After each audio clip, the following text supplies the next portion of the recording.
E aí, brasileiros? Sejam bem-vindos ao Cinema Raiz, eu sou o Fábio Souza, crítico de aviões. Eu sou o Felipe Pereira, sou crítico de séries hypadas aí. O que a gente vai falar hoje, Fábio Souza? Você tá miando agora, cara? Hoje a gente vai fazer uma análise episódio a episódio da quarta temporada de Black Mirror, que é a temporada que não é tão Black Mirror assim. Não é tão Black Mirror, gente. Antes da gente começar, não se esqueça de se inscrever no canal da Brisa de Cultura, nos seguir nas redes sociais, no Instagram, no Facebook. Estão todos os endereços aqui embaixo. Só você descer no seu computador, no seu tablet, em todos os seus meios de comunicação via internet, né? Então, Fábio Souza, explica para as pessoas que talvez estivessem em Marte nos últimos anos o que é Black Mirror, né? Espelho Preto, essa série aí. Black Mirror é uma série que foi criada por um cara chamado Charlie Brooker, que também assina o roteiro de todos os episódios, apesar de que em um ou outro ele colabora ali com alguém. É uma série que era da BBC e veio pro Netflix, e essa é a segunda temporada que tá saindo direto por lá. A segunda já é em parceria e por isso também acho que ajudou o fato de terem 6 episódios. Antes eram 3, eram menos coisa. Bom, o primeiro episódio dessa temporada é o USS Callister, que é dirigido pelo Toby Haynes, e ele faz uma brincadeira ali com a série clássica do Star Trek, né? Jornada nas Estrelas. Jornada nas Estrelas? É. Então, eu gostei do USS Callister, sei que você não gostou muito. Muita gente também não gostou, achei legal o lance de brincar com inteligências artificiais, coisas que já tinha sido falada lá no White Christmas. Sim. Acho que o segundo tomo é bem assim, né? Na verdade não são nem inteligências, mas clones virtuais de pessoas, sim. Sabe? E aí você tem uma questão ética ali que outros episódios também discutem sobre o fato, será que elas merecem ter direitos humanos ou não? E o doido é que isso é muito parecido com o Jornada nas Estrelas, especialmente a nova geração. Tem os episódios que eles desenvolvem muito. O Data, que é o personagem android, discute muito sobre isso. A diferença é que aqui tem um sujeito que é um tirano, que na vida real é um cara hiper tímido e no simulacro ele é completamente filha da puta, né? Eu acho que isso é uma brincadeira que eles fazem com redes sociais e jogos online de pessoas que têm uma frustração na vida e descontam em cima das outras, sabe? Quando elas estão seguras pelo anonimato, né? Esse episódio é o episódio que tá rolando um boato de que pode acontecer um spin-off, que eu acho confuso, porque ele não termina de uma maneira fofa, né? É diferente um bocado de Star Trek e de Orville, que também é uma série do Seth MacFarlane, mas... O episódio termina com todo mundo ali sentado, extremamente feliz por estar liberto, partindo para novas aventuras. É um final extremamente positivo, que é uma parada que não acontece muito na série. Essa premissa do spin-off,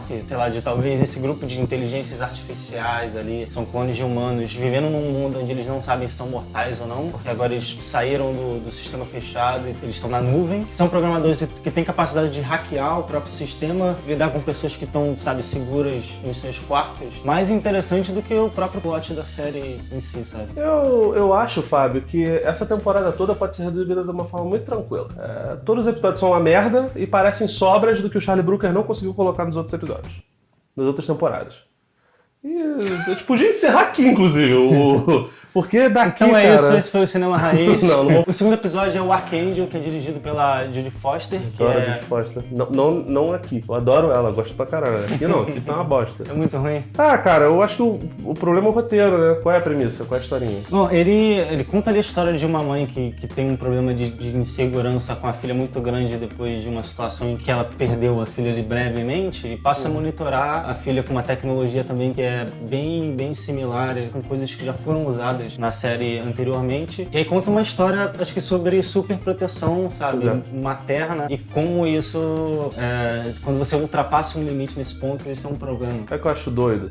O episódio, ele trata de sociedade do controle, de certa forma, e tenta fazer uns paralelos com George Orwell. E consegue ser completamente raso. Raso, sem ritmo, sem carisma, sem nada. O Jogo do Dinheiro, que foi o filme anterior dela, que é muito legal, com o George Clooney, ele brinca com o lance de a mídia fazer o espetáculo em cima da desgraça alheia de uma maneira muito mais inteligente, mais sucinta. E ela conseguiu, num episódio, não trazer absolutamente nada disso. Não por culpa, acredito eu, nem por culpa da Jodie Foster, mas porque o roteiro é meio pífio. Eu acho que no fim das contas é um episódio que você fica ali parando pra poder, se falta muito tempo pra acabar, porque você quer que aquilo ali termine logo. Mas isso foi uma sensação, passou inclusive pelo Crocodile, que é o terceiro episódio, dirigido pelo nosso John Hillcott. É um diretor que eu gosto pra caralho. O puto, porque esse episódio não é bom também. Esse terceiro terceiro episódio ele conta a história ali de uma situação de um crime, de um assassinato acidental e que depois de vários anos volta à tona pra vida da protagonista. E aí, a partir disso, ela passa a cometer vários crimes em sequência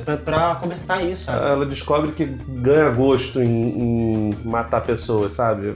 Complicado, cara. Ele tem um filme chamado A Proposta, com Guy Pearce, um faroeste, cara, sujo pra caralho, meu irmão, um sangue absurdo. Né? Esse episódio não tem essas coisas também. E esse filme, A Proposta, é dirigido pelo John Hillcoat, que é um cara que eu adoro. Gosto muito dos filmes dele. Os filmes dele são legais. O episódio é tão ruim que agora você odeia o cara.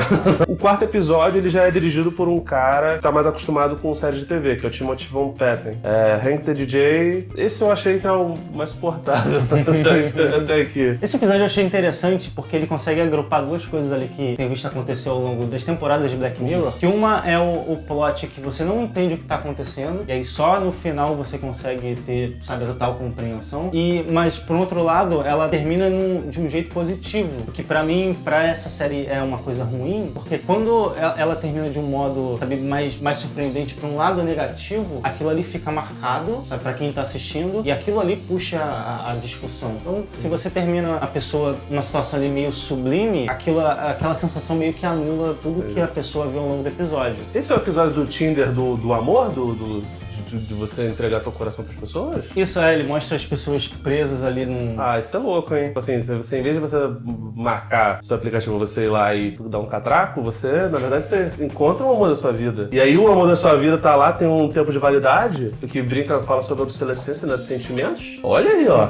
É uma boa premissa, hein? Isso é mal conduzido pra caralho, né? É uma boa ideia. Mas é mal feito. Ele mostra ali as pessoas presas numa cidade e que usam um aplicativo que testa elas com vários parceiros diferentes, com um tempo limite, até que o programa consiga encontrar o par perfeito para ela poder viver a vida inteira. E aí eu acho que a parada mais interessante é o final, que a tecnologia ela funciona quando as pessoas elas enfrentam a tecnologia. E aí quando em 1000 simulações as pessoas, o casal, sabe, ele decide enfrentar o sistema 998 vezes, é porque eles são de fato o casal ideal. Né? É meio Bela e a Fera. Eu achei a ideia legal. Afinal, esse reboot do relacionamento, eu fiquei, caraca, que parada confusa. Veio aqui uma ideia, minha mente brilhante aqui, que talvez esse final, pra quem já acompanha a série, seja um pouco previsível. Mas isso eu acho que é um reflexo do que eles fizeram nessa temporada, que é reciclar várias tecnologias que eles já tinham usado, e aí você não tem novidade. Você que tava lá, que é ser ruim. Né?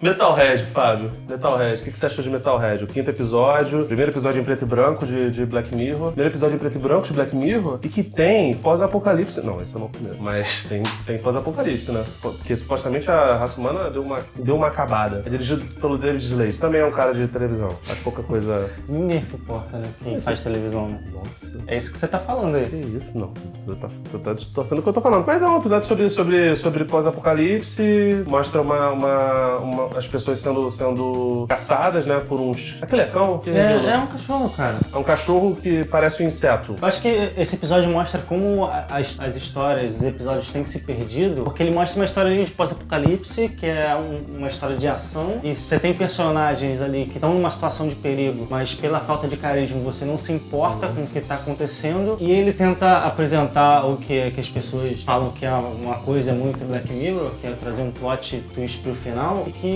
é bem fraco, sabe? E você tava zoando ali os cachorros robôs que estão caçando as pessoas ali no episódio. Se você ver os vídeos da Boston Dynamics com os robôs que eles têm desenvolvido, você vai ver que tem coisa que é muito igual àquilo ali e tem coisa que é até, sabe, pior. Eu acho que um vídeo ali de 30 segundos da Boston Dynamics mostrando os robôs deles é mais Black Mirror do que esse episódio. Bem mais Black Mirror, mas tudo bem. E a gente fecha falando de Black Museum. Black Museum do Colby McCarthy. Também é um diretor de coisas de televisão. Você gostou mais do episódio do que eu, né? Explica para as pessoas o que é esse episódio maravilhoso de Black Mirror. Apesar desse episódio ter sido o que eu mais gostei, pra mim ele tem um problema que é... O que eu mais gostei é que, entre muitas aspas, né? Porque nenhum dos outros foi muito bom. Então, ele tem uma característica que vem acontecendo acho que desde que a série veio pro Netflix, que é tentar mostrar como o mundo é integrado, sabe? E aí, isso aí se reflete em vários episódios episódios de você reaproveitar a tecnologia e ficar colocando easter egg. E aí, no fim das contas, a gente teve uma temporada inteira que gera mais notícia e mais discussão pelos easter eggs do que pela própria história que ela tá contando. Esse episódio se assemelha um pouco, acho que, com a narrativa do White Christmas, que é o episódio especial de Natal lá da segunda temporada, e que ele coloca pequenas histórias dentro do episódio sendo contadas. E, na verdade, são histórias que o dono do museu conta durante o tour e que poderiam ser episódios, sabe? E as duas primeiras histórias, eu acho que elas tinham um potencial pra ser episódios melhores do que toda essa temporada. O White Christmas é um episódio muito metalinguístico. Vou até fazer uma vinheta pra metalinguagem. É um episódio que fala sobre os episódios de Black Mirror. Esse também é por copiar a fórmula. Cara, é uma lição básica de roteiro. Premissa boa não significa uma história boa. Inclusive, a primeira história que o dono do museu conta nem é baseada. É baseada numa outra história. Não é escrita pelo Charlie Brooker. É baseada em Benedict, que é escrita por Penn Jillette. Mas, cara, é o que eu tô falando. Um pontapé inicial não necessariamente dá uma boa história. Você tem que desenvolver as coisas, ramificar bem. E infelizmente, apesar de eu gostar da personagem que faz a anti-heroína ali, que é meio mazinha, é bem fraco em comparação com o restante das coisas boas de Black Mirror. Eu gosto desse episódio porque eu acho que ele consegue meio que mostrar uma personagem ali que tá numa posição de heroína e tal, e que tá em busca de vingança, e no fim das contas você fica satisfeito com o que ela tá fazendo, apesar dela tá fazendo uma coisa terrível. Tô me calando. Ah, tá. E no final do episódio ele consegue juntar, apesar de não ter tantos elementos da primeira história, mas ele consegue juntar os elementos das duas histórias que o cara conta pra poder encerrar a história, fechar a história, sabe? Em suma, né? São 6 episódios, bem complicado lá. A piada que eu fiz no começo de que é ruim e de que são sobras, infelizmente, era meio que baseada na realidade. Parece que... Não sei se o Charlie Brooker deixou de ser uma pessoa criativa, mas Sherlock também passou por um problema disso. A última temporada também foi bem fraca. Enfim, isso não quer dizer que Black Mirror precise acabar, mas é fato que é preciso um pouquinho mais de esmero, talvez, do Charlie Brooker em desenvolver histórias. Ou então trazer mais pessoas pra poder colaborar com as histórias. Pois é, tomara. Mas é isso, esse foi o Cinema Raiz. Não esqueça de curtir o vídeo, se inscrever no canal aqui da Brisa de Cultura. Assiste também o Quebra Lírica, que é o programa que eu e o Mo que dirige esse episódio. Aquele cara ali atrás, vocês não estão vendo, mas tem uma pessoa atrás ali. É o programa que a gente fala sobre rap nacional e que o Pereira dirige. Eu que dirijo. É isso? É isso, não se esqueça de apertar a sinetinha. Fé em Deus aí, isso é muito Black Mirror. Ou não, né? Ou não, caiu. Caiu alguma coisa aqui, gente.